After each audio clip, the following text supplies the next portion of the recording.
Russia is the world's largest producer of rough diamonds. They are one of the few major exports still untouched by sanctions imposed in response to President Vladimir Putin's invasion of Ukraine last year. Critics say revenue from the industry helps finance the war.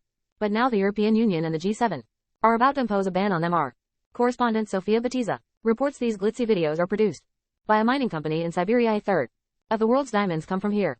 When Russia invaded Ukraine, foreign sanctions hit Russian coal, gas, vodka, kavia, but these stones have continued to be exported all over the world. The European Union has held off from on, largely because Belgium was keen to protect this city, Antwerp, the diamond capital of the world. This is where diamonds are polished in factories like this one, and more than 80% of all rough diamonds that are mined across the globe are traded here. In the city of is the gateway to the world for Russian diamonds, but all that is changing. That's because the EU and G7 are about to unveil sanctions banning the import of diamonds mined in Russia, which affects people like TI. Before the war, half of all these stones came from Russia. Some of companies were very much reliant on their business with Russia. It was a very big business, and it had to stop. The turnover of some of the companies were big traders in Russian diamonds. They went out of business, but critics say that Russian stones should be considered as conflict diamonds, gems sold to finance Putin's war. In the first half of this year, the Rosa mine generated more than $2 billion, and a lot of that cash goes to Kremlin. But can a ban actually work? It's incredibly difficult to know for sure where a diamond comes from. It's very